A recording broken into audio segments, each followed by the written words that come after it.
So, For option. America. One nation, under God, indivisible, with liberty and justice for all. And a moment of silence.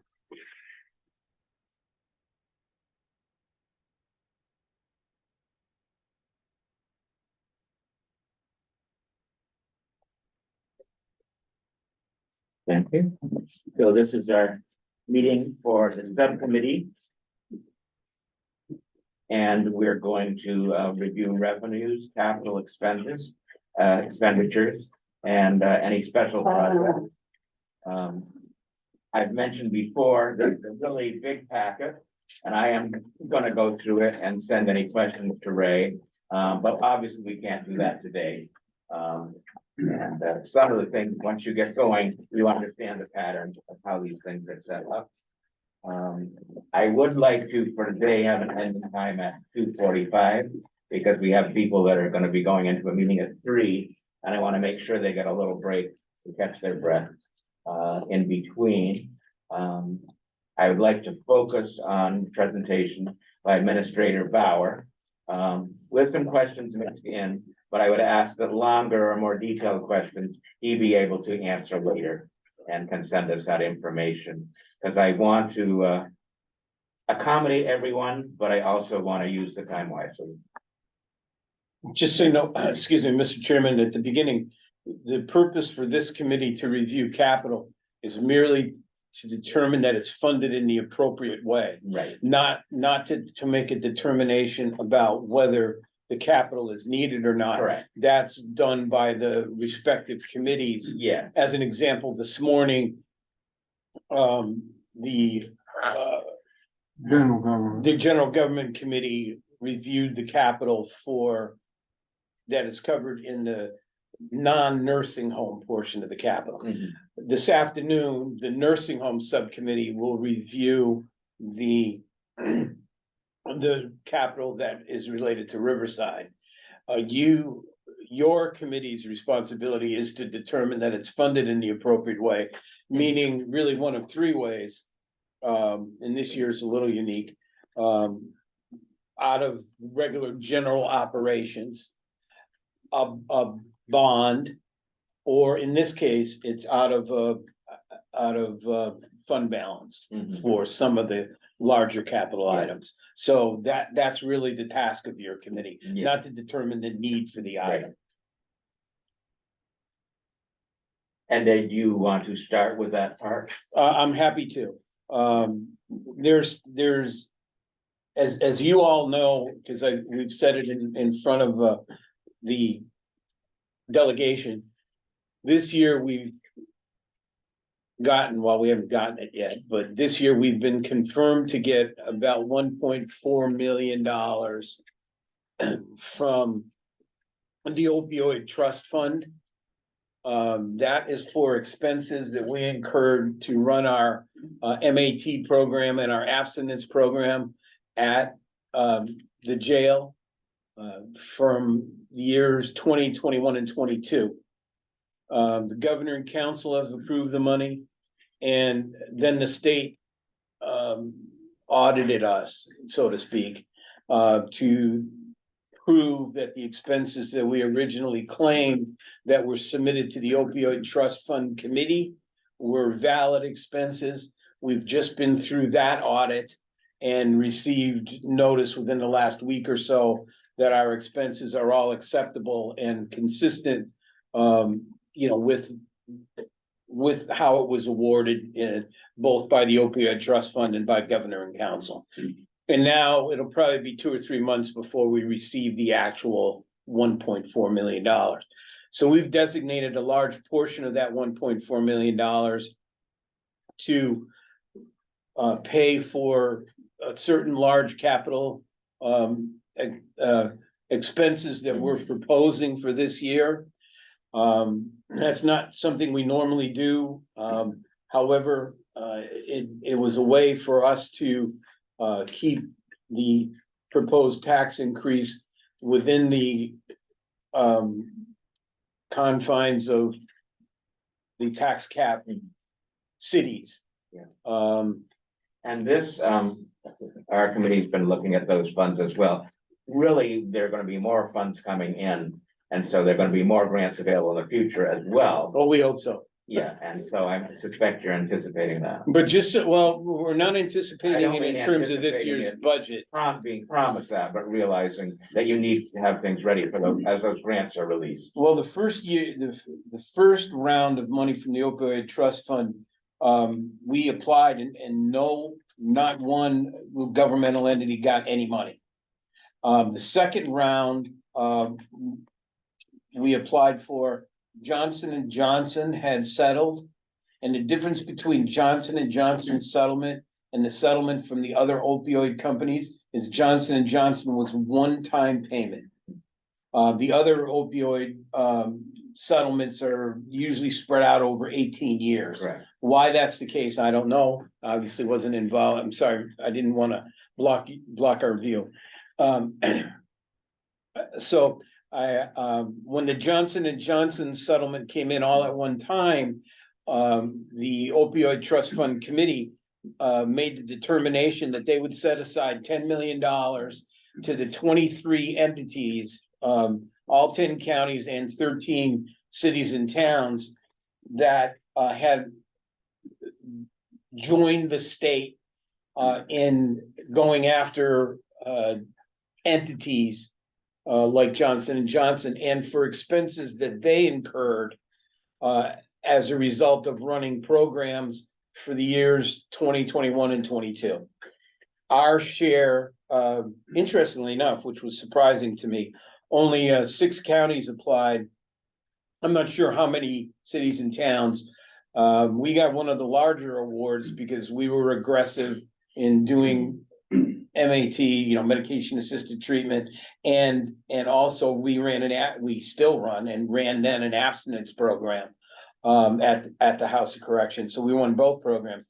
So I think we got the largest or second largest award out of the 10 million. I think only 9 million got awarded, or between 8.8 and 9 million got awarded. And it would be nice as the additional money comes in. We'd love to get our, something for 2023, which, we're keeping the statistics, but we don't know if that's gonna be offered. We're again anticipating, if it's not every year, that there is gonna be a pattern of release. Because most of them are coming in spread over 18 years. Yeah. But we've got some other bigger ones too, but of course they're not lump sums. So really that committee has to determine when they have enough, when it's the right time for them to, but we're expecting it to be pretty regular once it gets going. So that's the hope, and obviously if we get something from the committee that shows it's regular, we'll apply for it and be notifying the executive committee of any award that we might get. But I haven't budgeted for any award because I don't even have any idea if it's gonna be offered. I just meant that you would have things in your back pocket. We're ready. Yeah. We're ready to apply. Do you have any idea about the criteria? Well, this is a crazy one, but I mean, since it's going back years, you can't, if you didn't meet the criteria for 2021, you kind of couldn't accept the money. And so when you're anticipating whatever 23 and 24, do we know what the criteria are gonna be? Because Well, I mean, if the criteria stays the same, then we know, we'll be in compliance. I'm not worried about that.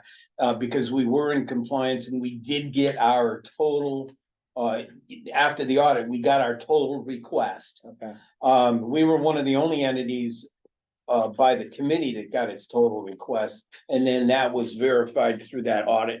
I call it an audit process. Diane might have a different term for it, because poor Diane is, being our finance director, is the one that had to supply all the documentation. Which basically, is general ledger information about expenses that we incurred during that 3-year period. Well, again, one reason I'm pausing here a little bit is, in a way, this is kind of a big deal because it's going to be, again, many years, and it, is significant money that's going to be coming in. We really want it to go to the right places. So, I think it is just important to emphasize a little bit. Well, we did verify, because the question actually came up this morning. We did verify that the money coming in can be spent for anything. It doesn't have to be spent Cause we do continue to fund MAT and that. So the fact that this is past money, there was no requirement that it be, we could use that. So therefore, we're using it for capital. Right. We don't, it is an absolute foolish gesture to use any kind of, money that has come from a previous year to offset operating expenses. Cause if you do that, then you start the next year that far in the hole. Correct. So, we would not have used, we would have let this money lapse to surplus and fund balance, to bring us up into the range that would enhance our bond rating and enhance our ability to borrow. Cause right now we're at the very bottom of the recommendation by the Department of Revenue Administration, which is 5 to 13%. We're between 5 and 6%. And we'd like to get a little more in the middle, which enhances our ability to borrow short term and enhances our ability at a lower rate. Yeah. And enhances our ability to, should we look at borrowing a bond at some point in the future, it tremendously impacts your bond rating. Because they want to make sure that if you have a revenue shortfall, unexpected revenue shortfall, that you have something to fall back on, to make the payment. Thank So- you. Does it make sense to go on to the 2024 capital expense larger request? Sure, and again, you're not reviewing the purpose of the Right. request. Here's what they are. What you're reviewing is the fact That's that, page 39 if people. don't right, care. what you're reviewing is, Oh, I'm sorry, that was in this one, but it probably says page 39 On the bottom of your little. on the bottom. of your little Small. packet. Yeah, I got a bunch of them in front of me. Page 39 on this one. It looks like this. Yeah, that's what I got. This, Anything that one. He's the got- one that's in your hand, I think. No, is it? Look at page 20. Yeah, and you go to page 39. There's a page 39 there. Okay, so thank you for your patience, you guys. Oh, it's fine. See, a lot of paper. Where is it on this page? so if you, Kind of in the middle, there's two. Okay, where it says capital expenses. okay. so the small capital expenses, are just funded out of operating budget.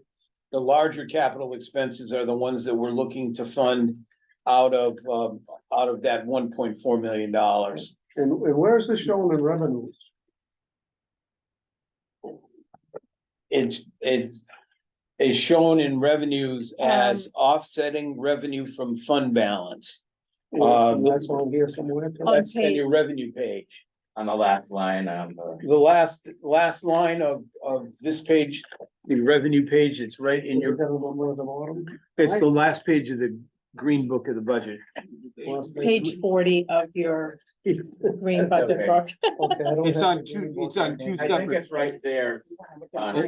Sir, it's right there on your top, right there on that top, right there, you got your hand on it now. Yeah, and it's also right after page 39. It's on it's the last line item of both Riverside Rest Home and last line item of the top half of the page. It says offsetting revenue from fund balance. And then again, and it's 929,000 for the non-nursing home and 369,000 for the nursing home. And that's how you felt it could best for you. That's our best estimate by our maintenance director who I have here. That's the best estimate. Now, remember, those large items will go out to bid for, obviously. Yeah. Yes, we have written estimates and it's part of your packet. Yeah, But that doesn't mean that that's the company, and it doesn't mean that that's the actual cost. Mhm. Well- That's not a competitive bid, that's me looking around for the average price of the equipment that we need to repair what we need, so that's what we're operating from. So what For a we will, starting point. Correct. that's just the starting point, and what we will do as those items come up, we would go out to, to a competitive bid. Which, So that's the potential to have an actual lower cost on those items when a competitive bid is involved. Because we have used local vendors and local vendors tend to compete with each other.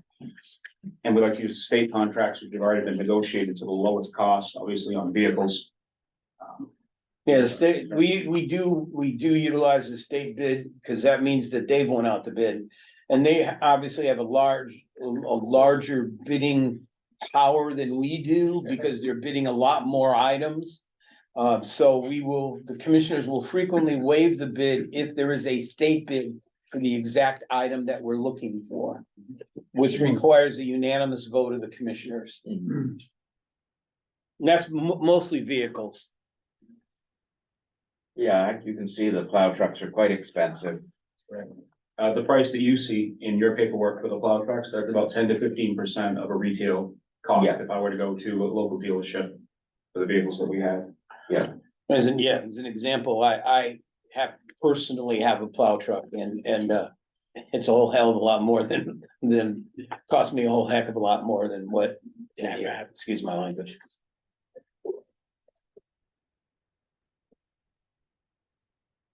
So I guess, I just wanted, this is a little unusual.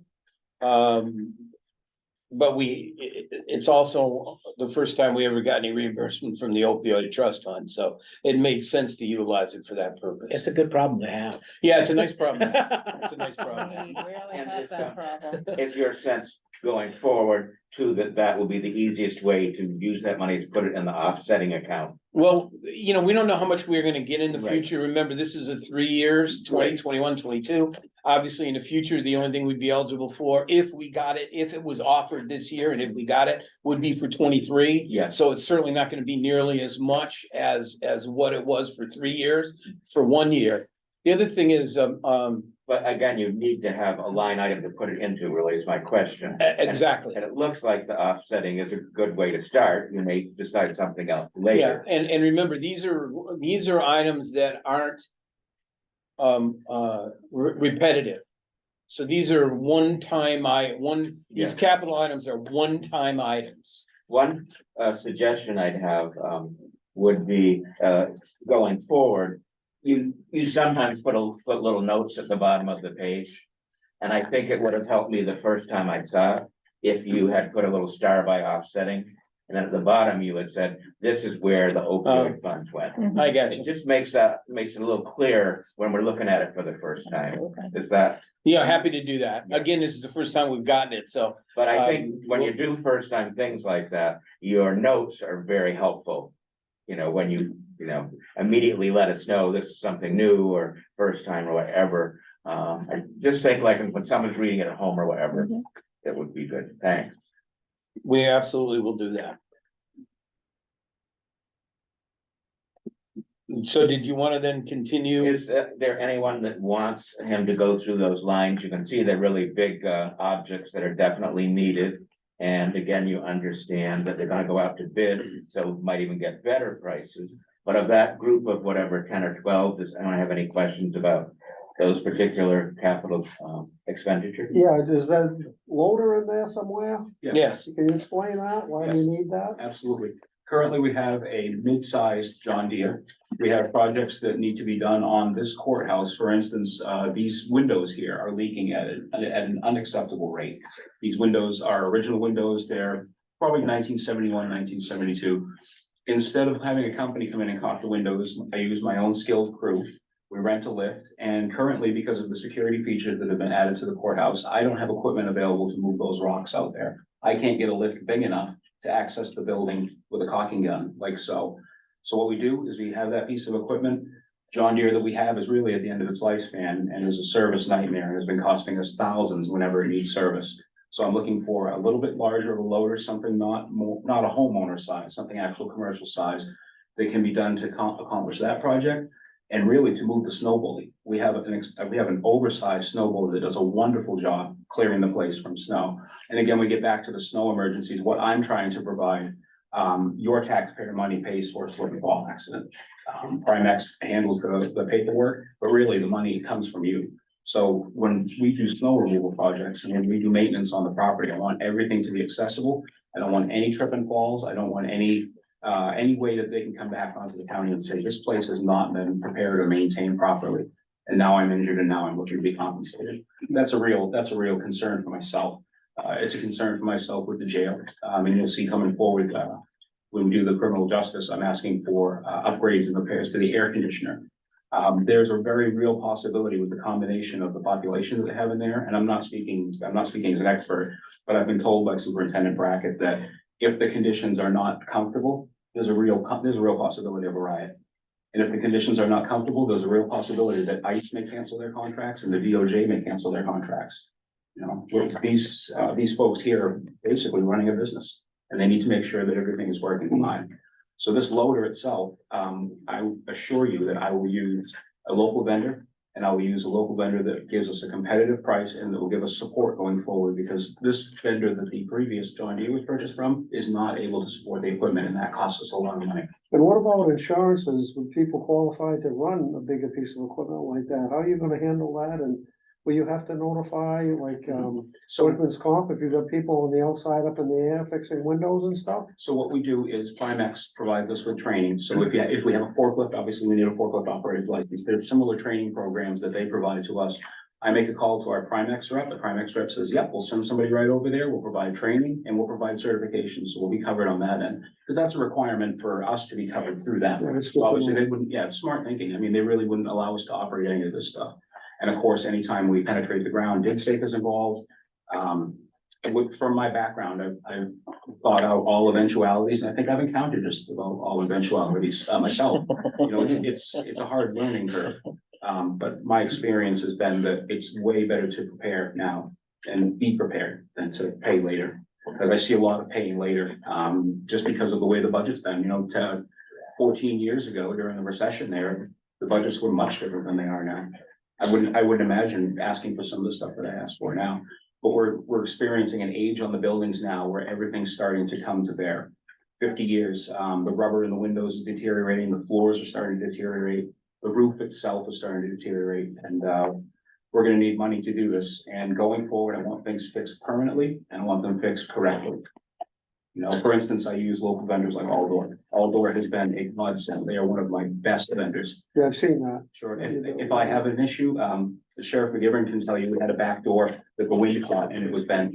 Aldor was here within a couple weeks, it's repaired, they're happy, they're just a wonderful asset. So there are many other vendors. United Ag and Turf in Madbury is another wonderful vendor that we use all the time for our lawn care equipment and grounds needs. So we always try to stay local. The other thing, and correct me if where I'm wrong, Doug, is we use the loader to load our sanders. That's correct. You know, because we self-maintain the property. Yep. So we use the loader, we buy salt and sand in bulk, we mix it together with the loader. You know, the loader mixes it, and then in the winter when we need it, the loader picks it up and loads it in our sanders. Yeah, it also supports the wood cutting operation. Yep. And it's the only piece of equipment that we will have to emergency transport things to the roof of the jail. One of my trials by fire was my first week on the job. We had a horrendous ice storm. We lost a large portion of the roof of the jail due to high winds. We lost power for 2 days and we couldn't get diesel here. I needed to get sandbags up onto the roof of that jail immediately to save the rest of the jail. And again, we get into what are the conditions in the jail? What is the psychology of the inmates? They have no power and all of a sudden they have no roof. We need to get up there now. And frankly, emergency response to the county, it's a crapshoot. The fire department is wonderful. I don't know if I could call the National Guard, but I know I can count on my 13 guys to take that loader, go over there, put sandbags on the roof, and we're safe. We have a good interest in this place, and I personally have a good interest in your money. It's my money too. I live in Dover. Thank you. Sure, thank you. Is there anything else? We can go on to the estimates of revenue on page 40. Can we start at the bottom at Riverside, because then that becomes the And first just line to at the make sure top. for page 40, they did make me a copy that has a last column that really shows the differences between 2023 and 2024, so Yeah. just make sure you have that one. Thank you. So you can see, Riverside's revenue, went up $5,262,000. Primarily, through PSP Medicaid reimbursement. I will tell you that that line is never 100% sure thing.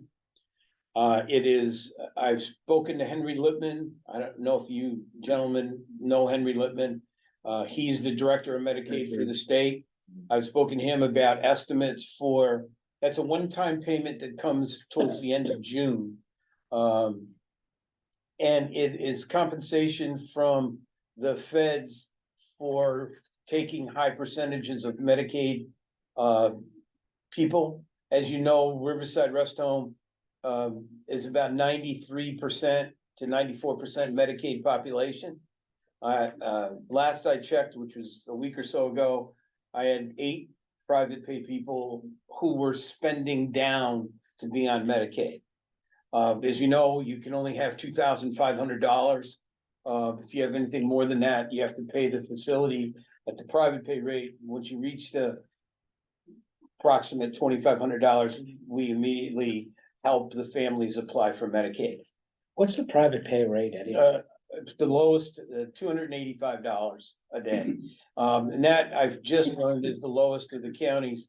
But I don't feel comfortable at charging a whole lot more, only because the facilities that we're providing, you know, when you have to put blankets by the windows and you can't open your windows and those things that we've identified.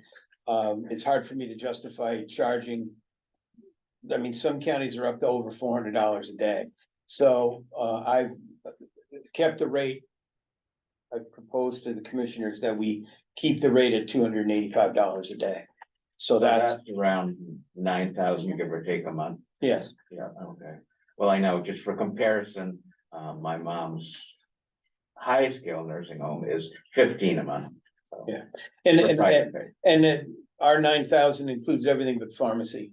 And again, most of the pharmacy, so it includes all your medical care. It includes over-the-counter medications that some of our residents have. Pharmacy, though, is billed directly to Medicaid, or if some of our residents, almost all of our residents come in and have Medicare and Medicaid. So the Part D Medicare also helps pay for their prescriptions. And the Medicaid covers the difference. Thank you. So the next one is your private pay rate, which I estimated at 10 people, but right now we're not. And again, we don't take anyone that is 100%, that'll be private pay forever. They utilize some of the private nursing homes in the area. And that's the way in which the private nursing homes can stay in business. Because as you know, Medicaid never pays the freight. So we have about, again, right now we have, as of last week, we had 8.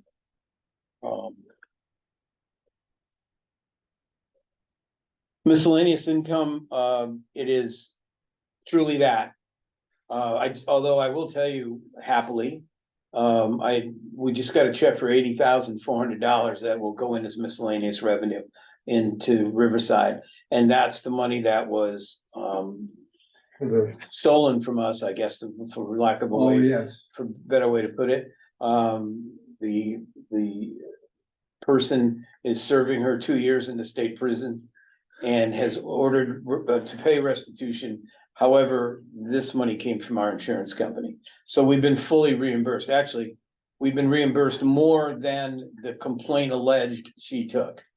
Because I could prove to them that it was, you know, the AG's office, it doesn't matter because if they reported like 71,000, but they did tell our insurance company that it might be more. But it doesn't matter in the nature of the complaint because once you're over that felony threshold number, they take what's ever easiest for them to prove. We went the additional mile and were able to prove $80,400 instead of the 71 that they alleged in their complaint. But she's 2 weeks out of her 2 years in prison. So what are some of the other miscellaneous incomes? You've got a pretty substantial receipt amount for what was approved. Oh, now you're talking about you're talking about the courthouse. Yeah. I that's gave the- you all those, Representative Newton, in the document I you gave sent me you some of yesterday. them, I gave you the big ones, Yeah. you know, I mean, there could be little ones for $20, $30. Sometimes we get rebates on our food.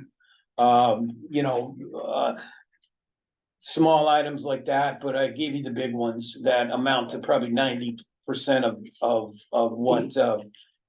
what the line item is. And it's kind of a catch-all for any kind of small amount of revenue that comes in, that it's not expected. But it's not worth making a line item for something that you couldn't even think would come in, Or have no way of. or have way of knowing or quantifying it. I think it's good that you basically do have a line item. Yeah, it's So called something miscellaneous. comes in, we know where it went. Yeah. Even if it's called miscellaneous, Mhm. it's still documenting everything. Yep. So the next one is, our behavior unit, which is expanded. We now, unit 1 at Riverside is all, the advantage for the behavior unit is, 2 reasons. One is they pay about almost 50% more than our Medicaid reimbursement rate. The second advantage is we're in a partnership with the state to help them out of their 2 lawsuits that they lost. Recently, not recently, within the last year, they lost 2 lawsuits. So one is, they're both because of the size of the state hospital. That people have spent an inordinate amount of time in hospitals, and the hospitals don't get reimbursed for them while they're waiting for a bed. So what we've done is relieved some of the burden on the state hospital or Glencliff. And which means that the state hospital can discharge to Glencliff. So either way, that's therefore the increase in that revenue line item. Next one is we've seen a return use of the hospice house. And that is a budget for 6 people, 3 general inpatient people and 3 respite people. So the general inpatient pays around $1,100 a day. However, we have to pay for the medications. Respite pays around $500 a day, but the hospice pays for the medication. So actually, we make more, if you want to call it a profit, we actually make more money on the respite than we do on the general inpatient.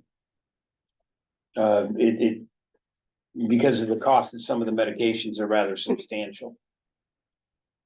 Even though they were there for short periods of time, when you're a general inpatient, you're there for 3 or 4 days, 5 days at the most. But really beyond the revenue, it's a very important service. Well, I mean, the key is, for those of you that haven't been on the delegation, when we negotiated the lease way back,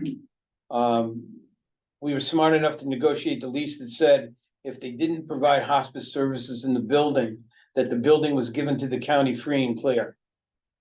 We then wrote a letter to every licensed hospice agency in the state of New Hampshire and asked them if they wanted that building, which we would give to them for no cost if they operated a hospice house. We didn't even get a response. I mean, we didn't even get a letter back. And so therefore, at a unanimous vote of the delegation, the county began to run it and has run it ever since. And it provides hospitals provide great services in Stratford County, but they're not meant for dying people. They're meant to get people healthy and home. So most of our admissions are from hospitals. Some of our admissions are from home, but most are from hospitals. Okay. We sell meals to Southeastern New Hampshire Services. You know, our they don't really have a full kitchen over there, so we sell them meals. They come over and pick up a food cart and bring it over. They eat the same meals that we provide to the Riverside residents. So it's not anything extra, it's just a little bit of extra revenue for us. Because of the way the electricity is hooked up, on this complex, there's not a separate metering process for the daycare center that we have, or, well, it used to be the Humane Society, but it's primarily the daycare center and Southeastern New Hampshire Services of Drug and Alcohol. So we therefore charge them for the electricity that they use. We use a temporary meter, to figure out what their average was, and we just charge them accordingly, and they pay us on a monthly basis. The next one is the Riverside employees' contribution to healthcare. It's about an 80-20 split. I think that's pretty standard, and that's about what it is here. We have a unique process. Fortunately, this year we negotiated our Anthem Blue Cross wanted an 18% increase. Through a lot of negotiations, we got it down to 3.02%. Wow. A lot of threats that we were gonna leave, we were gonna go self-funded, a whole variety of things, but it started at 18 and we got it down to 3.02. Commissioners played a key role in that. They learned the word no, really quick. Every time they'd come down, we would suggest to them that they say no. It's gotta go lower, it's gotta go lower. So the goal that I was given by the commissioners was 3%, and 3.02 is as low as I could make it. So I think that we were well satisfied with that. We did consider going self-insured for our health insurance. As you know, I have worked here when we've been self-insured, but there's risks. And we've been trying to be risk avoidant when it comes to these kinds of things. Do you offer any like different insurance plans? I don't know quite how your collective bargaining units work, but any to like if you younger employees, we did that at least with teachers, the newer teachers, younger teachers, put it that way, a higher deductible plan, and then gave them like one of those health cards to kind of offset it, just to try to, it didn't work overall, to try to mitigate our cost or save. What we do is offer, if you have insurance from another source, we will compensate you on a We do a weekly buyout. basis. We'll give you the, not anywhere near what No, cost is. Also, there's been a change in the Medicare rules that allow us now to offer Medicare eligible people to pay their subsidy, which is a lot cheaper than insuring them.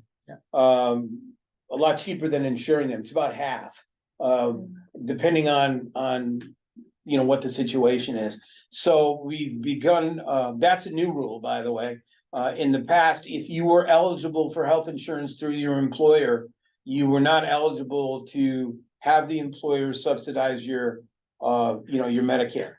But it is now allowed, so we've now been encouraging employees to do that.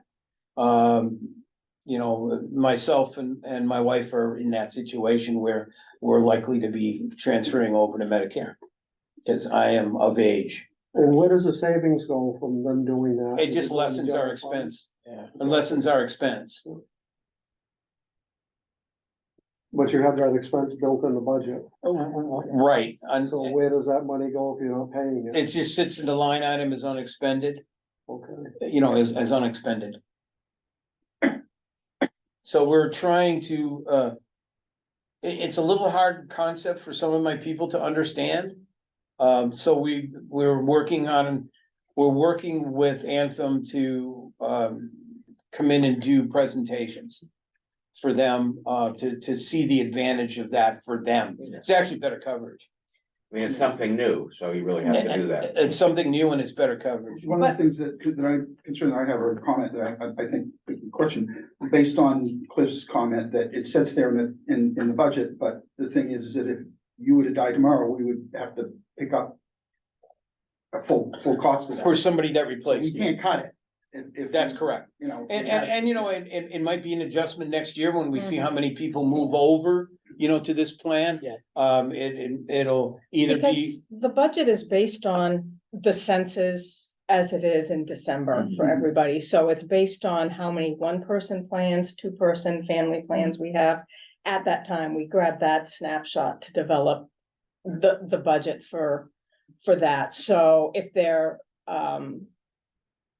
and that will set the budget for 2024. During the course of the year, you know, if we do have that shift, what will happen is in next year's budget, we would go by that census But at that But if time. Ray was to go on the Medicare plan, Mhm. so we're looking at a reduced cost, next year you would reduce your budget. That's by that correct. much. And then if something was to happen to him, we'd be short in the budget, we wouldn't be able to fund the. that's next exactly, person that's replacement. exactly true. Yeah, you'd have to. I hope to hang around for that, but. Well, yeah, we don't want to see it go. I would have preferred you use a different example. than Yeah, me, that's not a good one. But that's okay. But the point that you're making, I mean, it does happen all the time. I mean, as staff changes, we can go from staffing a position that has a family plan to a single plan. It's to somebody that comes in and has a single plan, vice Or versa. So it does change throughout the year, but what we've seen is it does change up and down, but you're talking about what I've seen over the years, the census changes maybe by a couple of people, all is said and done. But And- this could have that over the course of a year, you know, next year we could see, that's where we would really see the impact. And this is really true of any budget that includes health insurance. Exactly.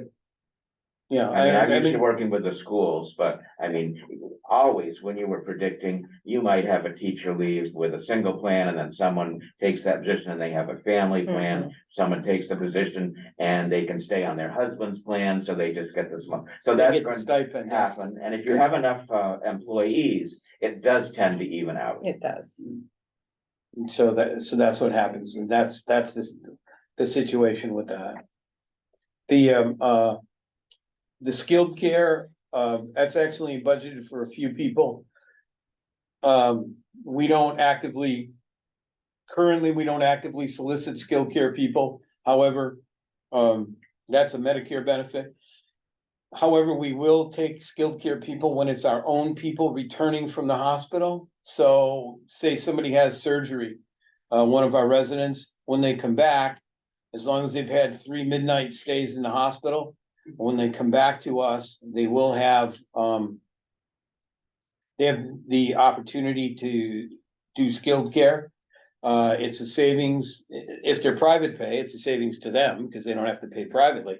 But if they're on Medicaid, it's no real impact on them, but it's additional revenue for the county.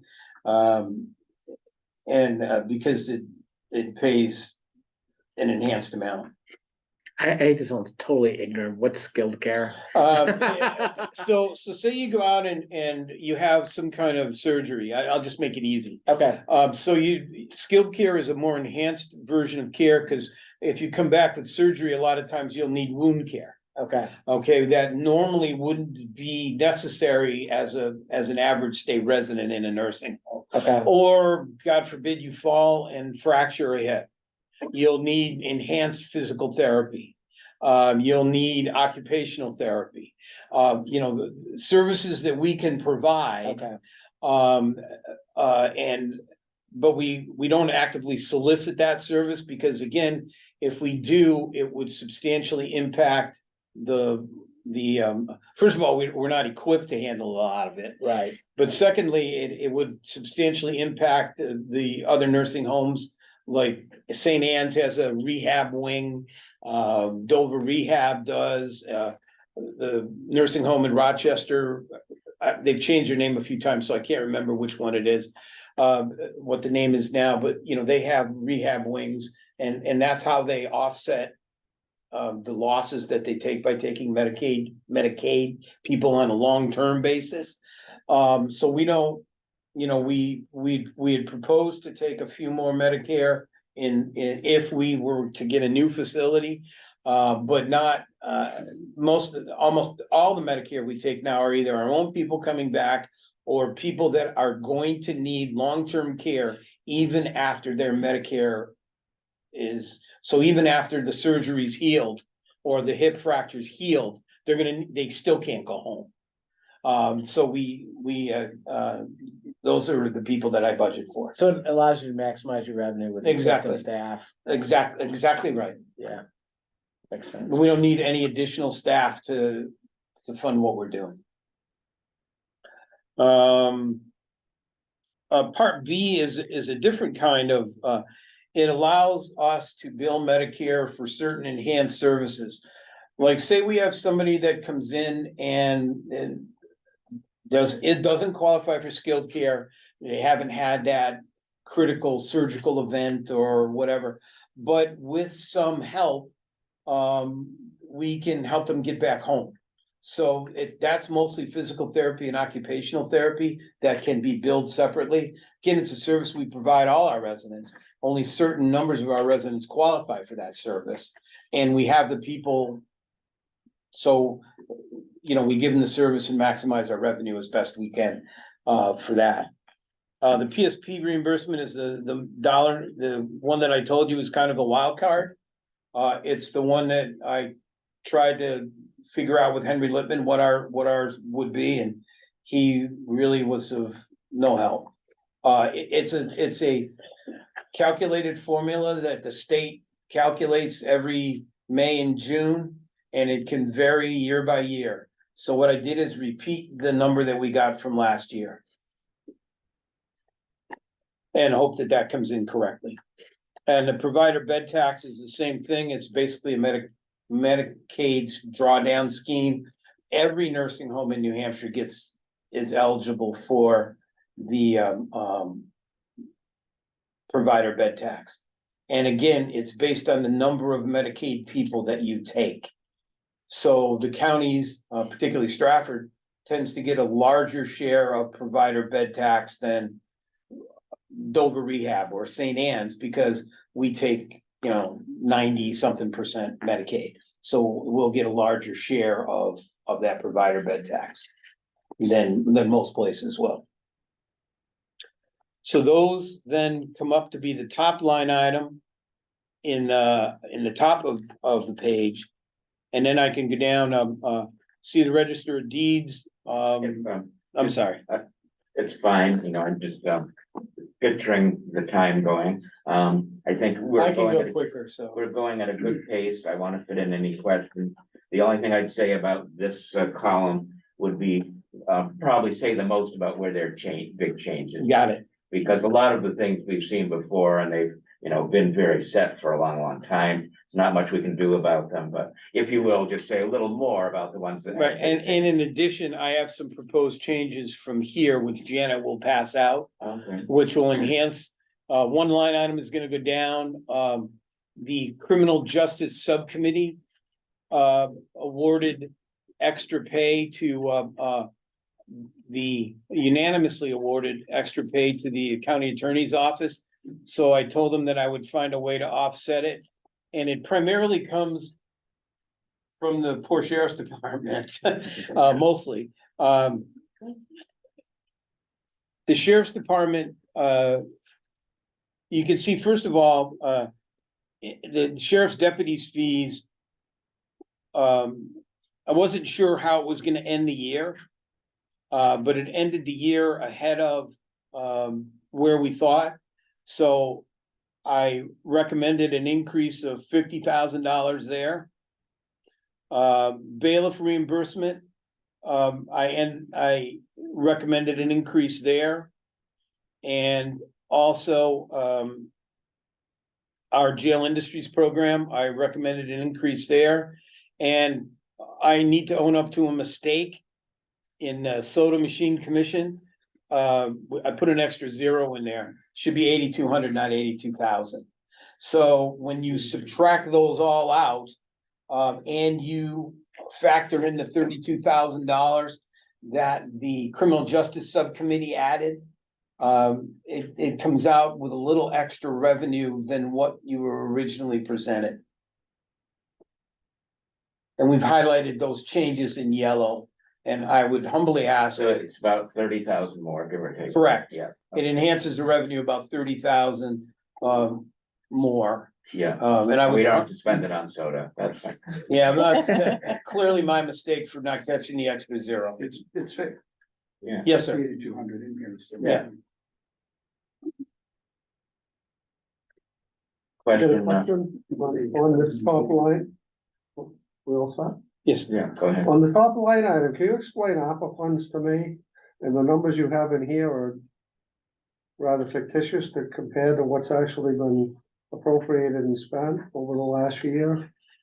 First of all, ARPA funds are not funds that need to go through the delegation. Department of Revenue Administration allows us to spend ARPA funds because it's related to expenditures that you've hit because of COVID. Is it like a kind of a reimbursement? You tell them what you spent? In some cases, the ARPA funds are split kind of in two ways. Some of it is to replace what's called lost revenue, and some of it's to do certain ARPA allowable projects. The ARPA allowable projects, you have to get their approval in advance, which includes some salary. You can make some salary adjustments to a certain point, and then you have to, take that back.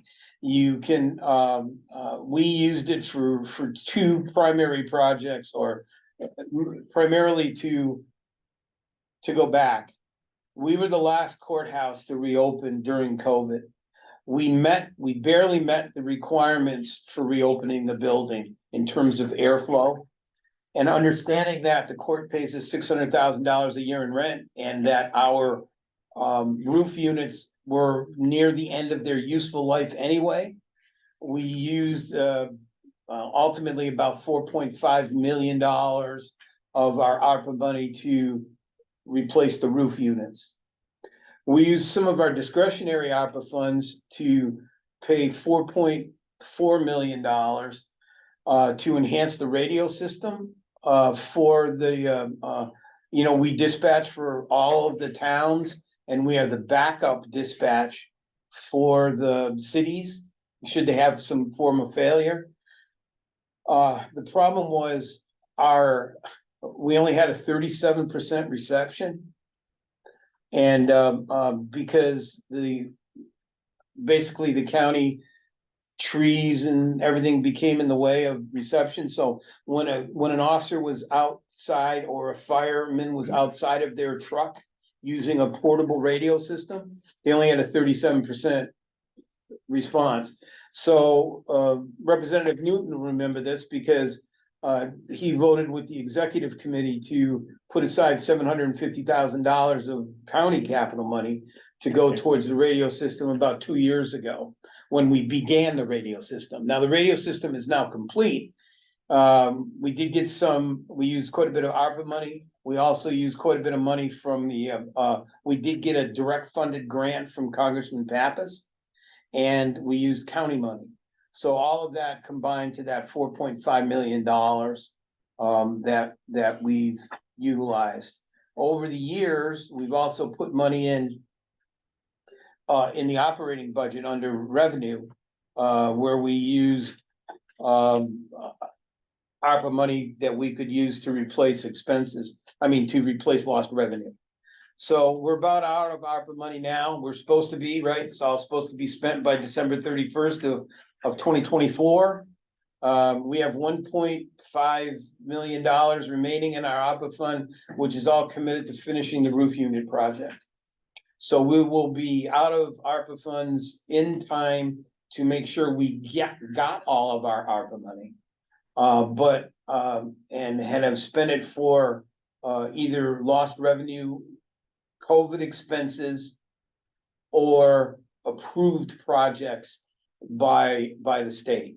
So there's two separate funds for ARPA money then? And it's all, Because the reason, I just don't, I'm having a little trouble understanding that in the ARPA funds, you've got 1,581,000 in the approved budget, and here you've got, out of the information you gave me, showed the amount spent was 7,040,097,305. Yep.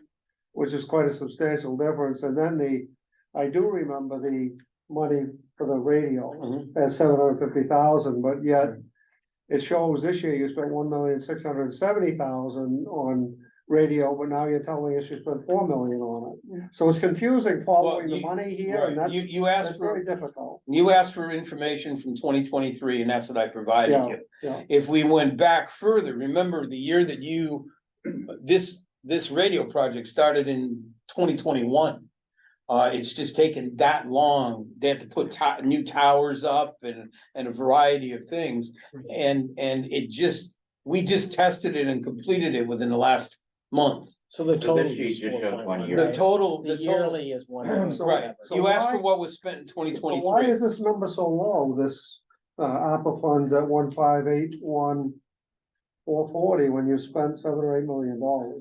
Because What I that, don't understand. that's the money that was used to make up for lost revenue.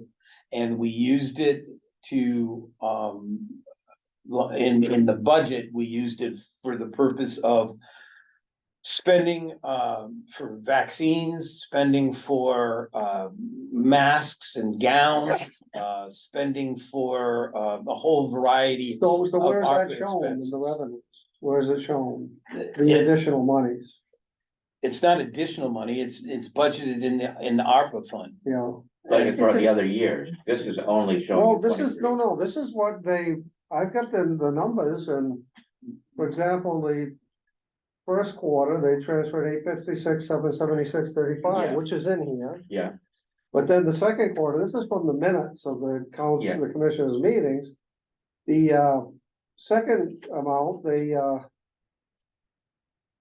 let's see, the second quarter was 1,322,680, 068.61. And then the third quarter was, well, the grand total of all ARPA funding, according to your commissioner minutes, which was money moved from ARPA to the general fund for last year, was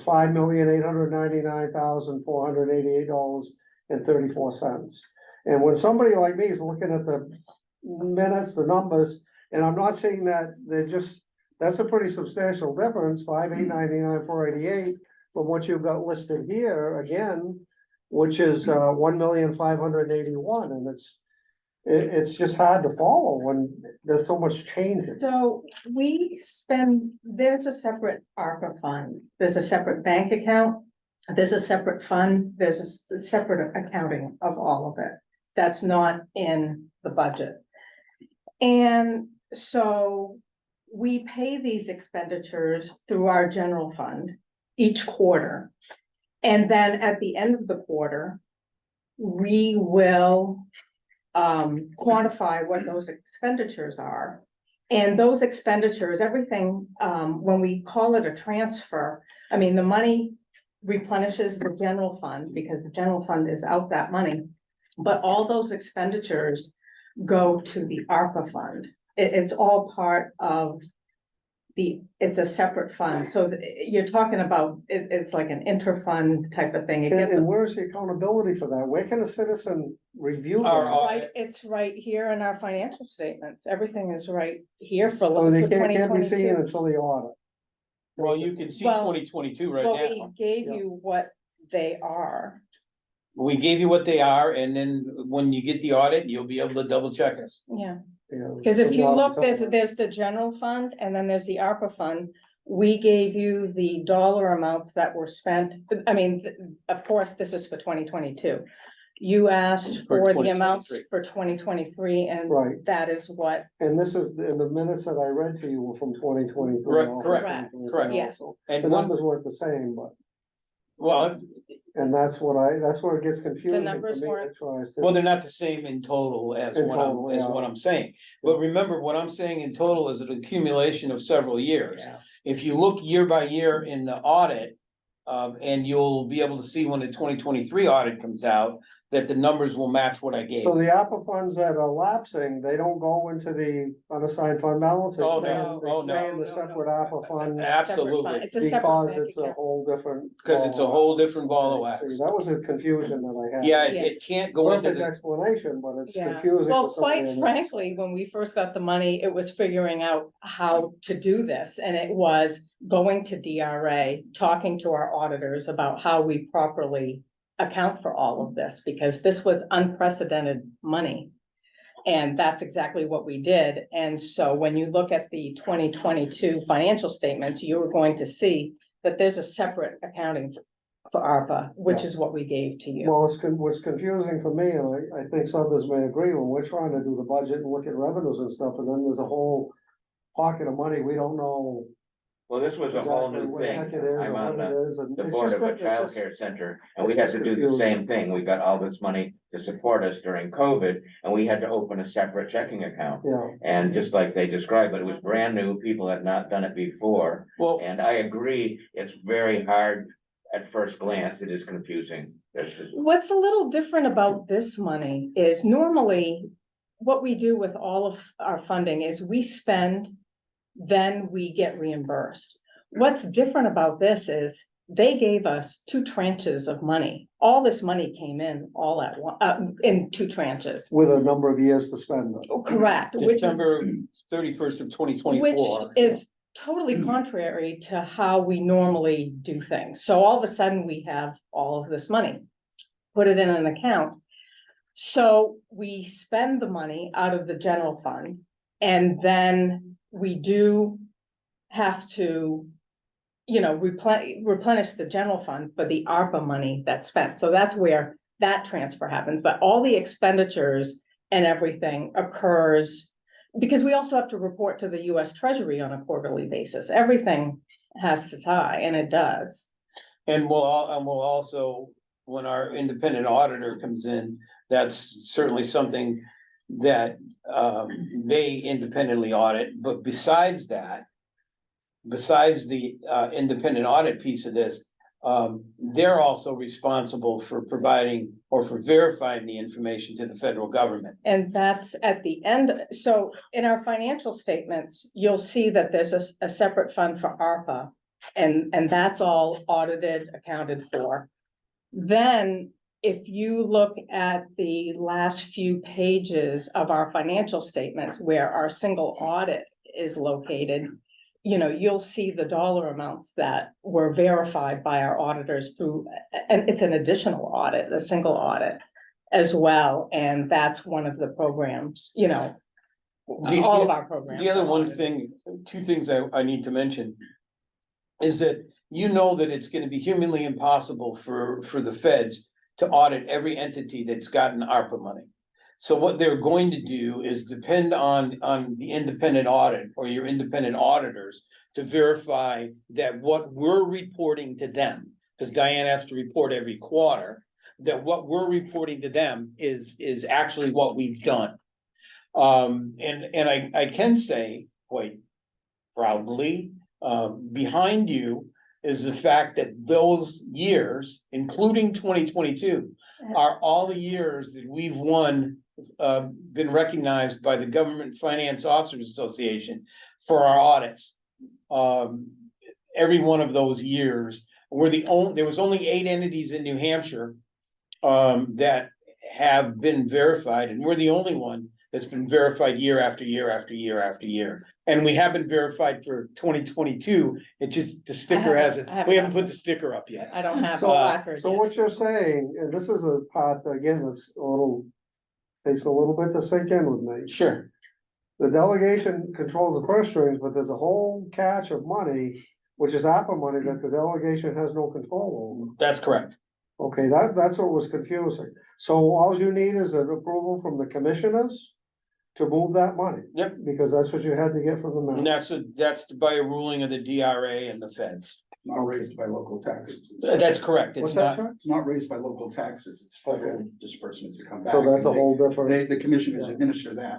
yeah, Yeah. and what we do is go through the audit to show that it was spent appropriately. Yeah. And again, we were responsible, it's funny, we were doing the roof units, here, and again, that's been a longer project than we would like, because they can't work on it during the day, Monday through Friday, because the court's in session.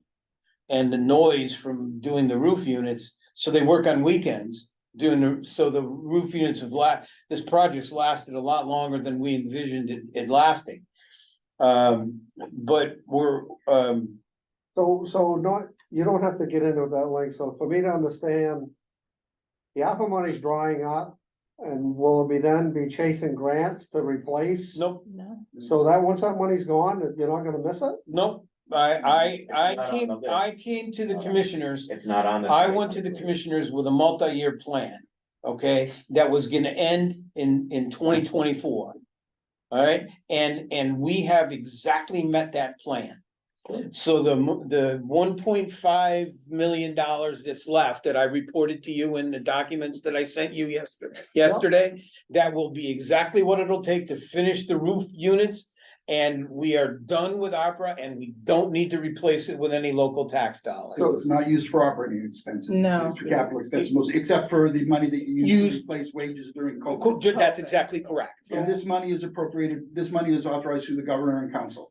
Is that correct? Or does it come- No, this No. came straight from the US Treasury. Straight from the US Straight Treasury. from the US Treasury. Other ARPA money, okay, that the state got, the $1 billion that the state got, and I'm rounding it off, it's 900 and Yeah. something million.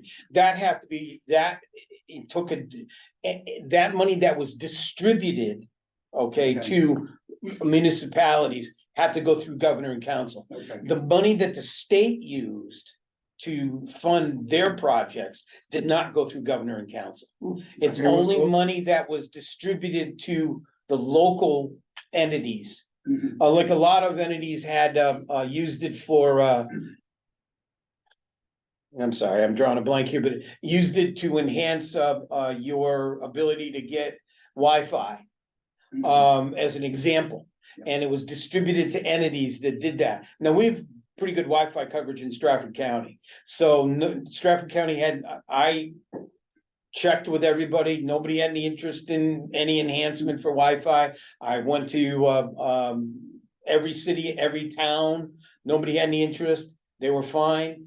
Because that was one of the things that other counties offered to their towns was creating enhanced Wi-Fi communication. So when I was tasked with coming up with, okay, you're giving enhancements for employees, what happens in 3 years? You know, when 2024, when it ends. So this budget picks that up, and we have approval from all 4 labor unions. All 4 labor unions have approved a contract, and that's all funded in here. So, Just want to go back to the last column to put yours in context. If you look at the last column, we were fortunate to get more estimated revenue at the very top from Riverside. So that's a big plus, if you look at that very first number. Yep. Then you go down and look at the ones in parentheses. Those are all places where we lost money, including we lost the ARPA money. But partly because of that big number at the very top, we've ended up in good shape. Right, I understand all Okay. that. Yep. It's Plus just, you I'm doing, knocked trying to do off some line big item to categories. get Yeah. better explanation. And then- well, yeah, we lost the. My other thought bond at the was jail. for the delegation, certainly delegation members can look at the audit and see how it was spent, and they can certainly ask questions about it. Oh, and sure. Make people aware. Actually, we're kind of proud of our audit, so we'd love to share it. Is there a disclaimer on that audit that says it's based on the information you give them? No, they come out here and audit. I mean, they'll be here they've already been here for a couple of days. It takes months for them to do. I mean, they come in, do some, gather a lot of information. We, of course, upload much more information to them. They don't, before they could spend a month here. You wouldn't call it a forensic audit, would you? It's not a forensic No, audit. it's a No. cursory audit, yeah. No, It's a, Is that more extensive than? it's a lot, it's a full-fledged audit. A forensic audit implies that there is a doubt about how the money was spent, and they wanted to look to see if there was something nefarious going on. And your control systems in place. right, and if you look, And they do testing on. they all do of that. testing on all of these things. And our controls are, and you'll see in the audit, we don't have any audit notes regarding controls. But I would urge anybody to look at the last few pages of our financial statements and look at the single audit piece and all the federal funding that we do get. And this, I mean, we have a clean single audit that is reported to the feds, every year. And we're required to complete that single audit if we receive in excess of $750,000 a year in federal funding, which we And do. federal funding, that's a separate audit entirely. It Yes, it's called the is, single it audit, is. it's called the Single Audit Act. Yeah. Yeah, I've been we have through to these go through a before. set. I mean, small towns I've worked for, Cliff, I'll tell you, those companies, they spend at least 3 to 4 weeks in your town hall. And that's just a small town hall. Mm. And then they go away and send you, and then they come back again. Yeah. And then you get your report after that. Yeah. And, sometimes it takes 4 to 6 months for the audit to be completed after the year closes. We have a little, Really something. we apply a little bit of pressure on them to get us our financial statements, because Diane does our Medicaid cost report for the operation of Riverside, which is how the Medicaid rate is set, based on that, partially based on that cost report. So we're the only county that the cost report's done internally. So otherwise it costs you $15,000 or $20,000 to have it done, by an outside entity. So Diane needs numbers, because those numbers on the cost report have to tie into your financial statements. If they don't tie in, then we can't file a cost report. We can't file a cost report, they're due by April 1st. We have to end up applying for an extension, which really shouldn't be a problem, because they just finished auditing our 2022 cost report last week. So I mean, the state's a year behind. It's not that our financial statements are all completed, at that point, because they don't finish our single audit by that point. There's a lot that doesn't, but what our auditors do is they can get me a audited trial balance for the nursing home, which is what the cost report is based on, the cost of the nurse. And we're required to file, I think, by July 1st. Our audit is, we're required, by July 1st, this has to be done by. June 30th. And submitted to the state. Do they come in, do the auditors do a presentation to your commissioners? Yes, So, if we ask them to do it. so I mean, again, since I've sat, if you're in a municipality, you do this every year, actually. I They sat come- through Durham's, by the way. Totally, and they come through and they give you their letter, always of like what your potential deficiencies are. And it probably would be really helpful if they did that, if some delegation members who were. Well, it's all available online, but it's a half a year later. Correct. And we're in the process to do our due diligence to try to understand if there's anything we can change or suggest for this year budget, but we're half a year behind. The audits. Now, what is better is the fact that you presented the 1st of February, the 4th quarter, Yeah, which I was tickled to death to see that, because that was always we late. worked really hard on Because that. and it's good because we have a job to do Yeah, I too. understand. So these questions I'm asking of people that are looking, I do read the annual report, I do read the audits, and I understand them as best as I can, and they are good.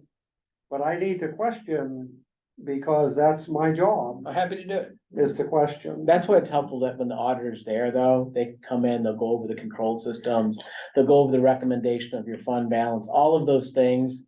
Yeah, But you know, part of if you can cut to the quick and go to, as Chuck would know, you can go to their recommendation letter, if they find anything, it's right there, you don't For have to sure, read the but when whole they lot, do you the can just presentation, go that's right the there. heart of the presentation. is Yeah, the nice recommendation. part is we haven't had any audit notes. Yeah, so, and I've questioned you on that a couple times, right? And you said, well, we told them about it, and that's why it's in there, because we brought out that we had issues. There is a concern, and I feel better today amongst some of us conservatives about the inside control of things, because there's been some crappy things that are getting out about stuff that's going on here. And and I understand with the amount of people that it happens, I feel better today because I'm thinking the person that they got embezzling with 79,000, well, how do you make that up? You answered that. Our insurance company's already reimbursed us for that, which is good. Yeah, fortunately, Because this came otherwise- today. Yes, Good as a conservative, I don't wanna old big pocket of money hanging around you can dig into anytime you want Well, and call it cash. I'm thinking, oh, Jesus, Fannie Willis here working some way today, cause that's all we heard yesterday. when you look at your first quarter report, you'll see in the miscellaneous income for the nursing home will include that $80,400. I'm rounding that off. Yeah. $80,400 that we collected in today's check. It'll be in your miscellaneous revenue Yeah. for Do you- Riverside Rest Home. And you probably have that in the notes. Do you have that in there? Miscellaneous income, this was in, this was in. Well, we will. It would be, oh, yeah. I'm happy to put it in. For the people, you may think maybe only a third of us read it and maybe a third of us do, but I read it. I read everything. I guess. Over the years, I've made countless adjustments to what we've reported to the delegation based on delegation members' suggestions. So I'm happy to, whatever suggestions you want to see for Do you think additional that's a bad information. idea, Chuck? To put something like No, I'm that? happy to put it in there. Help us understand. Yes, well, again, that was my point about the offsetting. The average member would not understand what was in offsetting. If I could add something, Sure. Chairman, Cliff, or excuse me, Representative Newton. An example of miscellaneous items would be, Berwick Iron and Scrap Metal provides us with a scrap metal dumpster. They pay us roughly $130 to $160 every time they haul that away, which is roughly monthly. And where does the scrap metal come from? The scrap metal comes from, Jail industries? jail industries, the metal banding on the pallets, a lot of the cans that are delivered to the kitchen, and the jail kitchen as well. So that's an example of a minuscule line item that's paid into us and offsets the revenue of things like the per pound price that we're being charged if I were to put that inside a compactor or put it inside a roll call. Yeah. So small items like that, and I mean, there's probably 1,000 items. I would Well, imagine. recycling was always good. I'm Yeah. Sure. all a Yep. fan of that, And too. all of that, that's why we have the miscellaneous revenue item, but Yeah. otherwise you'd have 3 or 4 pages of revenue that had $500, $300, $200. If I could speak to the time that it takes the auditors to perform the audit, I can tell you from my personal experience, a single line item, the building repair line item for Riverside Rest Homes, is about $120,000 per year. My volume of paper that I bring over here of receipts from Unitil, if you've ever opened up a Unitil bill, it's in detail. We're talking probably 3 banker boxes worth of paper just in 1 year for one account. And I also bring that over for my electricity account, natural gas account, wind waste. They print a 3-page receipt every time. So just the volume of my certification and my verification that I've spent this money correctly is, it would take me, I don't know how they do it so quickly. Honestly, if they perform that level of inspection at the audit.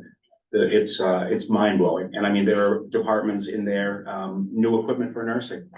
I can't even imagine how many receipts they get for masks, gowns, cannulas, every single piece of equipment that they use over there, gloves, things like that. So I think the volume of paper alone to provide you with verification, to provide the public with verification that we have spent those funds correctly is astronomical. Yeah, every department head comes in and sits down with all their receipts. And sits down directly with the auditors. Directly with the auditors. I've been through many of them and you just sit there and, if you've had a busy year, sometimes it takes 2 days. And Diane and her. Oh, in this case, yes. Yes, I see Diane and her staff almost daily. Yeah, really, I walk over every day. You guys, you've got big accounts. Well, and plus the jail too. Multiple They're very careful. As you, We have to respond to, we have to send copies of our audits to ICE. Yeah. To the US Marshals. We are the most inspected jail in this state by far, because there's no jail inspection system in New Hampshire. Other than a requirement that the commissioners inspected once every 6 months. We inspected obviously a lot more often than that, but it's also audited because, primarily because it's federal money coming in, so it's part of the Single Audit Act. If I may continue? Yeah. Well, we're still done. So I've been after you for months to get a complete accounting of exactly how much money was spent on the new nursing home project. And And I keep getting Warren Street. I keep getting Warren Street. That's all we've spent. So where is Shibboleth in Warren Street? Because you told me that this is just one. They paid her stupid little example. $1,500 Yeah, somewhere. where is that in the invoice? What It's- is it under? I didn't it's see it under her. It's summarized somewhere in one of their invoices for one of their vendors. Yeah, her Is that name in was. Warren Street stuff? It's Yeah, embedded. it, you know, Presentation cost or something? yeah, I don't know. That's not it, I looked. It's summarized, it's in one of their, it's out of one of those accounts somewhere. I don't know which one, And the other question is, the Gopher, spreadsheet had money paid to three county people. The health officer, the administrator, and the clerk of the works. To the end of the fourth quarter, $122,000 was to be paid. That was in the spreadsheet. Has there been any compensation, any comp days, comp time for the work that's been done to that point that was supposedly told Gopher it was gonna be $122,000, and there's been nothing paid to anybody? Any county employee? no, nothing? absolutely no county employee, There's been no received- stipends, no nothing? nothing, Okay, not a penny of all that money that all went to Warren Street, there's not a penny that goes to a county employee. so the spreadsheet that went to Gopher doesn't mean anything saying that the We- county we- was gonna get? I'm not sure, but we've not gotten no money from Gopher for the nursing home project. No money. We never, there was 15 million reserved. We never applied for any money because the project was voted down. And therefore, we knew whatever money we got from them, we could have applied for money from them. Okay, you know. Well, it's as still we- there if we use it. Well, We've got that's a until good question. December- Yeah, we got until December. That's a good question, whether we had a meeting with Gopher just If I yesterday. can, Really? I think these questions should be answered, but we still have to go over some more revenue estimates for our committee. Well, this is capital improvement. There's I nothing don't think really, there's anything about it in capital improvement. we're not budgeting any money for paying them. We've paid them, we've sent you every receipt for everything that we've paid. We paid the last receipt this week. Because it's a big amount of money, so I take time to, you know, to check it out. Has to be directly approved by the commissioners. It's beyond my authority to approve. And we paid him the last one, but you got the receipt. Yeah, I've got it right here. You got all the receipts. And nothing's in this budget. Nothing's in this budget for them. And we're sitting with $4+ million, which I identified on your sheet. Yeah. That's just sitting there in that account that can only be used in furtherance of a nursing home. That's the proceeds of the bond anticipation. That's in proceeds of the bond anticipation note, which is the 6 and change that the delegation approved minus what was spent so far. And what's left, and that's all accounted And for. was it just the interest rate? Was it Northland? Federal? Northway won the bid. Yeah, is it just the interest rate or was there a fee also to do the bond? There's always a fee. Well, there were two fees. One was for bond counsel. Did those go with email? I don't know. No, okay. There was a fee to our bond counsel, Divine Millimet. I can get you those dollar amount. I think it came out. And then there was the fee for our financial advisor. Okay, And it came up to about $14,000 to issue the bond anticipation note, but I can get you that exact number if you'd like. But it was right around there, it was 7,500 each, it looked like. And we did a bond anticipation. I wrote it. I don't have to repeat it. I put it in why Yeah, we I've did got the it. I've bond seen it. anticipation note instead of bonding it. Because depending on what happens, we can return the bond with anticipation. no note. interest. right? Well, the interest will stop. Yeah. We only have to pay for what we used. Well, again, I would like these questions to be answered like all of them, but I am aware that we still have some revenue estimates. I do think a number of them are zero change, that in the time that we have, I would say about 9 more minutes on this part, highlight some of the. key I'll things. highlight some of the key things. Obviously, Sheriff Brave had negotiated something with Frisbee Hospital and Farmington Schools. That's reduced to 0 because those things went away. Our work industries contract went up $80,000. Excuse me, because that's just the amount of work. Now remember, there's a commitment, we have to get a letter from the Department of Revenue or Department of Unemployment Compensation. I don't think that's what they call themselves anymore. I think they call themselves Department of Employment, whatever. We have to get a letter from them that says we're not displacing any local workers for Yeah. any work that we do in our jail industries program, which is also part of our federal license. So we have to produce that when we have a federal audit, It's a safeguard. because we have a federal audit on our industries program, not every year, but every couple of years. And it's also audited in our regular audit. The jail boarding has gone up $685,000.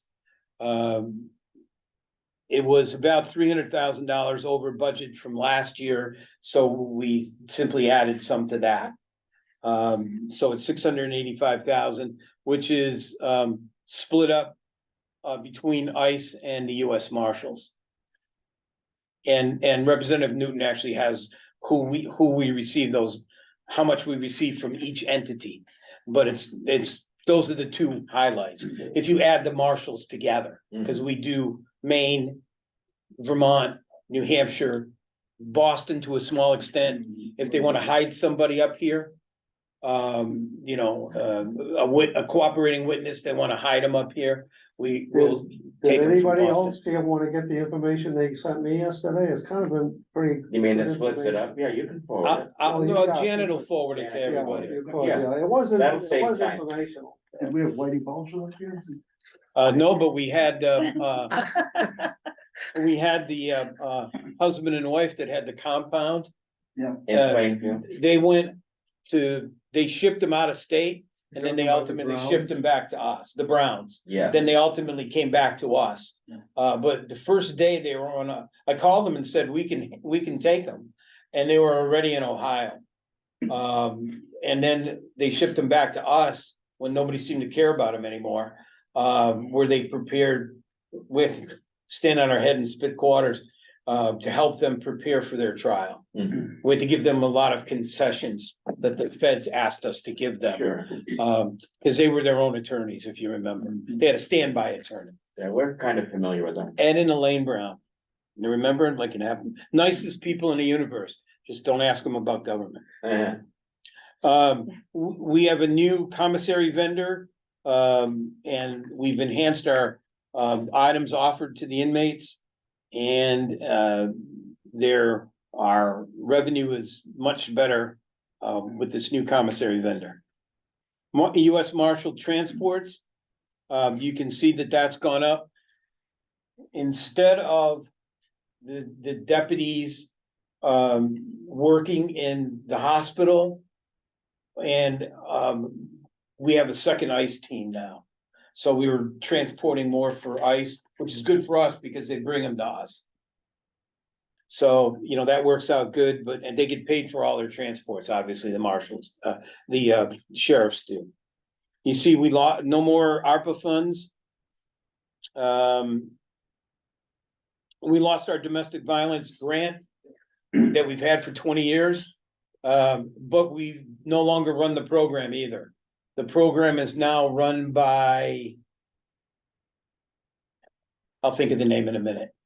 They still occupy the space that Rochester gives them, The community center. at the community center, but we don't pay for the operation of that any longer. We still prosecute domestic violence cases for all the cities and towns of Stratford County, because those cases are so difficult. They're the most difficult cases to prosecute.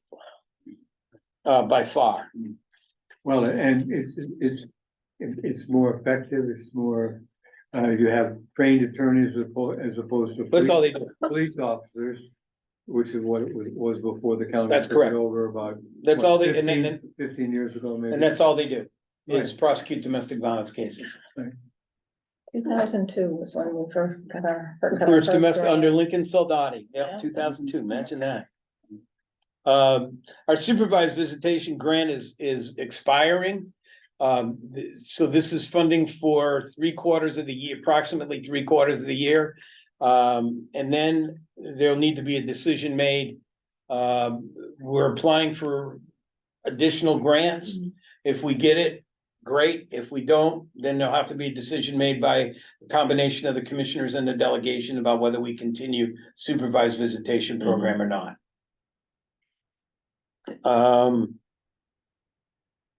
Again, correctional industries, that's, our county portion. We pay, the inmates make, a wage set by the Department of Revenue Administration. We take a portion of that wage. And like a room and board fee. A portion goes to victim assistance and a statewide victim assistance. And a portion goes to the inmate themselves. So they make the wage that the Department of Revenue Administration sets, that the Department of Employment Security sets. And then they keep about half that, which goes in the bank for them. So upon release, they get a check for that amount of money, which can give them first month's rent. We also allow them to pay their fines if they have outstanding fines, so they don't end up getting released from jail and then getting rearrested because they haven't paid their fines. We also let them pay child support out of that money. And we also, on a periodic basis, allow them to send money to support their family. I mean, we can't do it every week, but like maybe once a month, they can submit a request and that money will be sent to their family. You already talked quite a bit about miscellaneous. No, I can't think of anything more to say for miscellaneous income. Yeah, And then I have, so that completes the revenue estimate. Estimated revenue, and I'd ask that you consider the changes that are marked in yellow, which again, even after the 32,000 that is added to the budget by the Criminal Justice Committee, will still not affect the county taxes that the commissioners proposed. Does Southeast New Hampshire pay you guys Yes. leasing space? Yes, they do. It's part of Is that the leased office space? Yes, sir. The court, the daycare, Southeastern New Hampshire Services, and probation and parole are the rent payers that go into that line item. a general question. You did lose a couple grants, but you knew you'd lose them eventually. But you're also applying for some new ones, so it's always hard to tell, but you can't anticipate, but you are applying for new ones. Well, the other thing is that we don't accept grants that require us to continue programs when the grant expires. Correct. Because that's a big hook for you, if that happens. Mhm. They'll say, well, we'll give you, $1 million to hire 5 police officers, and I'm just throwing that out because Yeah. COPS grant is a pretty, famous grant. Yeah. And then, but you have to continue their employment after 2 years or Yeah, 3 it's a years. startup grant. It's a starter grant. We don't accept any starter grants. As a proof of that, when we lost the grant for the domestic violence program, we stopped the program. The only thing we do is the prosecution, which we do get a small state grant for $30,000. But someone else picked it up. Correct. Somebody else picked up the programming. And again, if they hadn't, that would be a decision for, the subcommittee and then the whole delegation. Yeah, well, We initially it want would to have fund it. started with a question to the commissioners. Is there a different way we can fund this? Is there something else we can do? Right. Is the program worthwhile? In that case, we depend on the information or input from the county attorney's office, because they're the one that's technically supervises that program. And the ultimate decision was, we found another way to run it, and we're gonna continue the prosecution, because that significantly impacts the towns and the cities, as we prosecute every domestic violence case. And that includes district court Go ahead. cases. Representative Newton. Yeah, the time we got left, could we go over the total indebted breakdown, the bonded debt? Sure, last page of the, if you have the book, it's the last page of the book.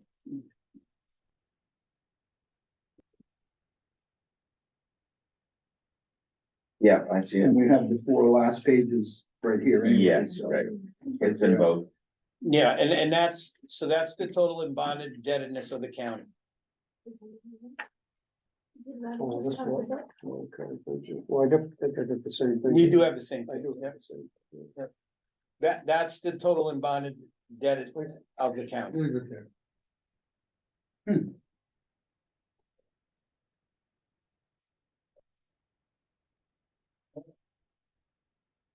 There's nothing you wanted to add, because this is pretty self-explanatory. Nothing, these are all bonds that have been approved, obviously, by previous delegations. And you see, if you look in the, backwards, if you look in the left-hand column, it tells you when they expire. Now, do you have a sense of where our bonded debt sits compared to other counties? I mean, to me, it looks good. We have the lowest I bonded, didn't say, you don't have much here. we have no bonded, really, in comparison, we have no bonded debt. It was a little bit of a facetious question. but, yeah, Counties that have Less 10 than, or whatever, I mean, way more than this. Yeah, hundreds of millions of dollars in bonded debt. To me, it's partly good planning and good input. Well, I will tell you that we just finished. And you'll see it reflected in there. We just finished a 6-year capital program. Actually, that was one of the questions that, Susan Rice asked at the delegation meeting, and I sent that information to her. If you'd like, Representative Newton, it might be helpful if I send that, if Janet sends that to you also. Yeah. She asked several questions, so I answered all her questions. And Mr. Mike Lerman from Durham, he asked some questions. I answered all his questions. I'll send all of that stuff to you. And we just completed our multi-year capital program, which was a 6-year program. We did not restart a capital program for 2024 because we were looking at funding the nursing home. And we thought it would be ridiculous to ask for a nursing home and a capital. So we asked for the money to be funded in the budget like we went over. But this summer we will start, and I will task all the department heads and elected officials to come up with their capital needs over the next 6 years. And then the commissioners will review that with each, Doug's gone, with each department head and or elected official. And then we will present that to the delegation next year. And likely with the amount of money that we're talking about, we'd likely look at a bond for that. Which kind of coincides with the retirement of with one of our smaller bonds. Yeah. What you try and do with a small bond is put it in around the time that the bond you have is gonna retire. So you don't have a up and down, up and down, up and down deal.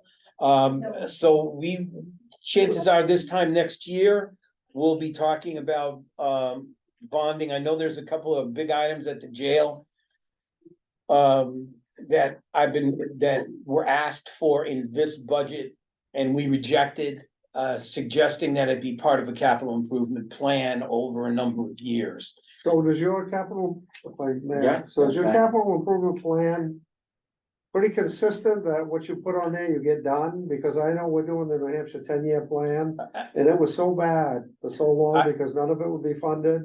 And everything would become the 20-year plan. I can tell you that what you're going to get that I sent to Susan Rice will answer that exact question. Okay. if it's more than the 20-year thing. I'll tell you, I've been looking at some of the stuff on that. thing. It's Supposedly been it's there better. 30 years, 40 years. Supposedly, it's- $40 million last year that we got, helped take a lot off the top. Yeah. And moved a lot of stuff. But you'll see that exact thing. It's the exact printout of what we did with our 6-year plan. well, our job, and I keep referring to our job because this is our job, when something gets on the 10-year master plan, we'd like to be able to tell our constituents that's gonna be done within 10 years. And Correct. For the longest time, you couldn't, because it always moved, Things and move. supposedly it's better because they're changing it to like you do with money, pretty sure you're gonna get. Yeah. But you don't get the money, you can't do it, so. But you'll see it when Janet sends it to you. That's one of the questions from Susan Rice that I answered about our last capital plan. Yeah. And it'll show every line item, what was spent and how it equals out to zero. And the last bonds we ever issued were to fund That that. 6-year capital six-year plan. So we haven't issued a bond in more than Since 6 then. years. So, before we do any motions, I always like to do kind of a straw poll. How many people at this point feel these estimates are reasonable and that our committee should support them? If I may say one thing, Yeah, I know. Anytime. I just, I know that we have the anticipated revenue for the registry. I am very cautiously optimistic about that. That is, and I know I say that every year. It may be a bit high, you know, I am getting concerned about that, moving forward, but. That's the only, you know, I feel I have The an best guess you obligation, can. I have an obligation to say it, you know, I just feel that. Yeah, it's been in the news, we know. I know, I'm really, I am. That's have a some tricky real one to concern. predict. Although I have to say, our January, you don't make it by 1 month, but you know, is the highest it's been since, you know, 2020. No, interest rates seem to have stabilized. Yeah. If there- It's if been- yeah, there's and any hoping- motion on the interest rates Right. going down, you're gonna see a. Right, and that, I'm hoping, you know. We have the same question I at the feel- state level. Are you, I'm in sure my you're talking committee about it for there, the, but I you know, just, Transfer tax, you know, we hoping, you know, Yeah. we've asked a lot of people. Right. Remember of the transfer tax, you guys, the state gets 96%, the county gets 4%. right, Yeah, yeah. Mhm. So, you know, the transfer tax is, I learned that no, but it is approximately half, Yeah. little bit, it's about 40, This past year. because of it was that, about we 40% of what we actually brought in. Yeah. The rest is, you know, other other- fees that are charged by the registry of deeds. But all the, you know, the document count's going, you know, it's been down and it's just, you know, it's a, so I just. So, yeah, thank you. you know, I know for it's adding hard to actually pinpoint that, but, you know, in hindsight, I hate to say I made a mistake, maybe I should have put in a lower amount, you know, as far as moving forward, but we'll see. that. Well, with everyone, we ask you to do the best you can at the Yeah. time, and you might say Right. something different in Yeah. a month than another month. Right, We need a recommendation for the exec committee by March 1st. And You know, we've scrubbed these revenues and scrubbed these revenues and scrubbed these revenues. Obviously, I made the mistake in the 80, I mean, we caught that mistake, but it probably fortunately, was technology, that zero just kept going. fortunately, you know, was gonna come to you all with those adjustments anyway. So fortunately, it equals out, and then I got a little bit of a curve from the Criminal Justice Subcommittee where they added money to the commissioner's proposed budget. That the county attorney had asked for, but the commissioners said no, frankly, but Representative Harrington asked that the money be added. Because he felt that we were, Big spender. he felt that we were, Reasonable, he's very reasonable. yeah. He felt that we were a training ground. And that every time we'd get the attorneys to the couple of year point, they'd go to Rockingham County, or they'd go even to Carroll County, or the public defender's office. So fortunately, the county attorney had done some legwork on that.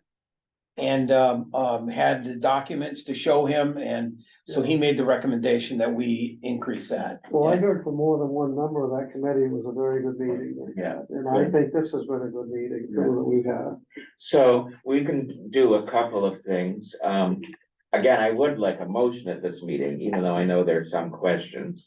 So would someone like to make a motion to approve? We need the motion first. Yeah. Move to approve. Okay, and all those in favor? Let me second it, yeah. Well, then we have discussion, yeah. Yeah, well, I was gonna ask, is the motion to accept the capital improvements and the revenue? Or Yeah, just the revenue? and I'm sorry for the shorthand. She always writes down the title of our group that, you know, these, you know, that's what our motion is for.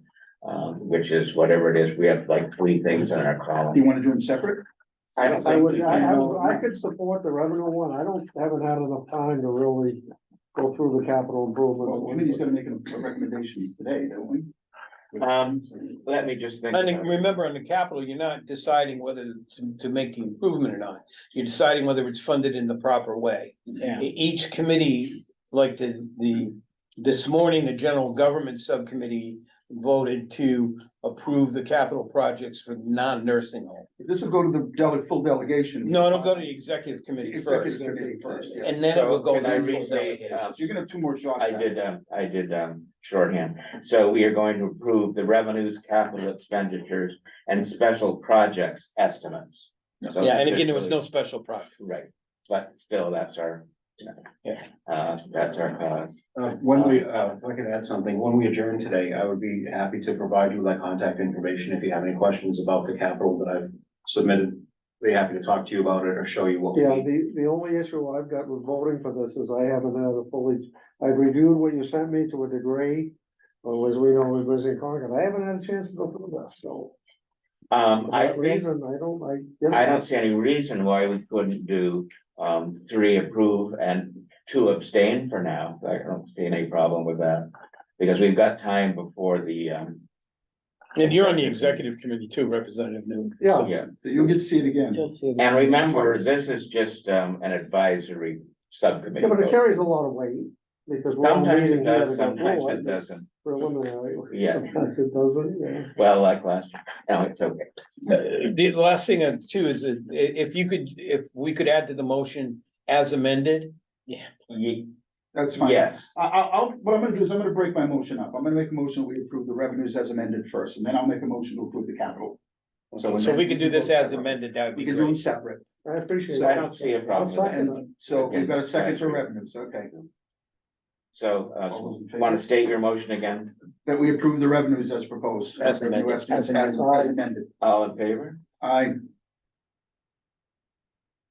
I'll move to that we approve the capital, projects as recommended. All right, All in favor? yeah, 3. Three? I'm not voting because No. I'm not a member of the subcommittee, I'm just an observer. And there's no reason, again, to me, you can choose abstain or no, but there's no reason we can't put in the minutes. That 2 members would like to do some follow-up questions or, Which will reveal, I'll be able to reveal it. Yeah, You know, I'll say that at the executive committee meeting. Yes. Yep, remember to one, yeah. that seems like a good compromise, because I'm gonna read this too. Well, it's yeah, you Yeah. said that too. You said you wanted to review Yeah. it, and I did review it some. Yeah, I'm the only one who. That I will be, got 'cause you're all in the executive committee, so you all see it again anyway, it'll be. Yeah. clarified. Well, you'll see it at the full delegation. I'll see it at the full delegation. But believe me, I wanna look at this before, I don't wanna do nothing after the executive. And good job running the meeting, Mr. Chairman. Thank you all. That was good variety. Yeah, the new- the Thank you, Next everyone, committee's for being here, well right? Janet? No, we're meeting here. Great, I have 2 questions for you. Yes, sir. Before we go. Okay. I'm not going, but yeah. I mean, it's gonna be in this room. Before I go. I got you. Let's go. Is the next meeting? Subcommittee is. At 3. What year were the Browns? Oh, great. What year were the Browns? I think that the person who sits next to me in the state house was, Involved in it? yeah. Because the Browns are gone for the rest of their So lives. his name is, Gaspar, Feel free to share that. and he spent, he Yeah, got yeah, a 20-year that's the conviction. number I can contact you He with. got out after 12 and a half years. Yeah, that'd be about right. And he got elected in Franklin, he sits next to me. That in the would be state about right. house. That'd be about right. It is Yeah, I just, highly energetic. you know, I'm not gonna say I'm not gonna. I'm not gonna say I'm gonna reject it.